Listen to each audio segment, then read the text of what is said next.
बांटे हुए थे और भजनों के माध्यम से जन जागरण करते थे और उसके माध्यम से हमारे लोगों को इकट्ठा करके अलग भील प्रदेश की मांग रखी गई थी।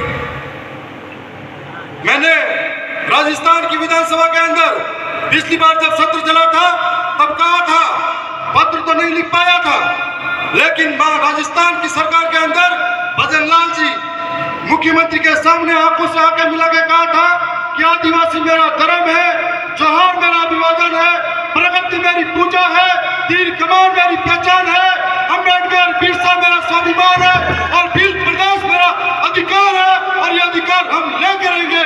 ये बात राजस्थान की विधानसभा के अंदर कही थी। और इसके बाद में ये मानता हूं कि तमाम गांव-गांव, गली-गली, मोहल्ले में जब दक्षिणी राजस्थान के अंदर जन जागरण शुरू हुआ तो एक ही नारा गूंज उठा कि भील प्रदेश चाहिए और धीरे धीरे मध्य प्रदेश के अंदर जयस नाम का एक तूफान पैदा हुआ और जयस के अंदर ऐसे कई क्रांतिकारी लीडर हुए जो समाज को एक करने का काम कर रहे थे। लेकिन बाद में मुझे लगा कि जब जयस उफान पे आया, एक था दिखाने की जरूरत हुई, तब जयस के अंदर कई ऐसे सामाजिक लीडर थे जो अलग अलग वर्चस्व की लड़ाई में बढ़ते गए और इस सामाजिक लीडर ने यह नहीं सोचा कि जिस जमीन से हम उठे, जिन लोगों ने जिन आशा और विश्वास के साथ में हमें आगे लिया और जिस समाज के नाम पर पहचान बनाई और उस समाज का दामन छोड़ के अन्य लोगों के साथ में गए जब हमें अपनी जरूरत महसूस हुई।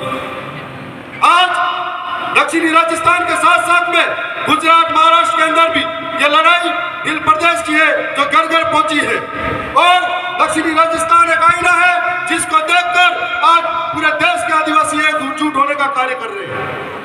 मैं मानता हूं कि दक्षिणी राजस्थान के अंदर आज राजस्थान की विधानसभा में हम 4 पाए गए और दिल्ली के अंदर हमारा 1 पाया गया, लेकिन कभी भी आदिवासियों की समस्या को लेकर है, आदिवासियों की बात को लेकर है, हम कभी पीछे नहीं हटे।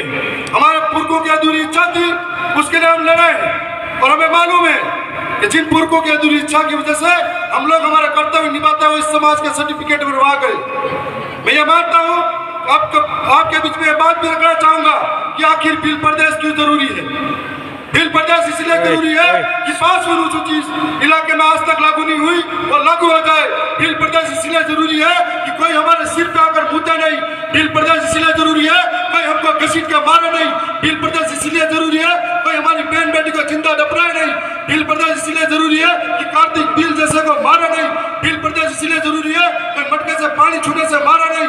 भील प्रदेश इसलिए जरूरी है कोई हमारे पुरखों की विरासत, जल, जंगल, जमीन को छीने नहीं। इसलिए भील प्रदेश जरूरी है। और आज से पहले 1818 से पहले इस इलाके के अंदर अरावली की पहाड़ियां हो या इन 4 जगह पे आदिवासियों ने कभी प्रकृति को नुकसान नहीं पहुंचाया। न ही आदिवासियों ने जंगलों को खनन के लिए काटा था।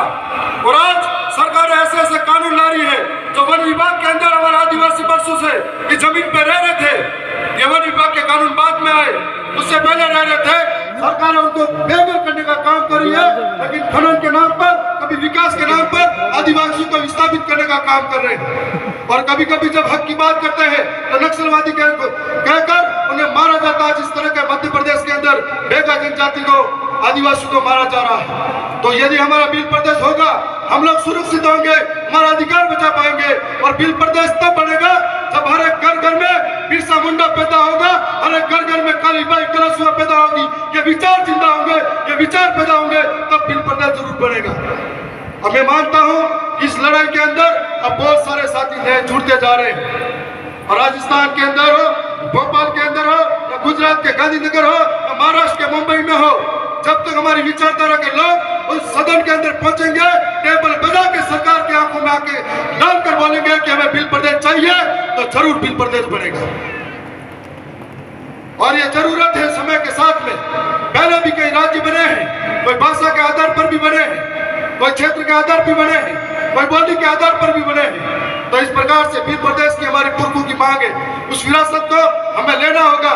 हमारे पुरखों ने बलिदान दिया है, संघर्ष किया है।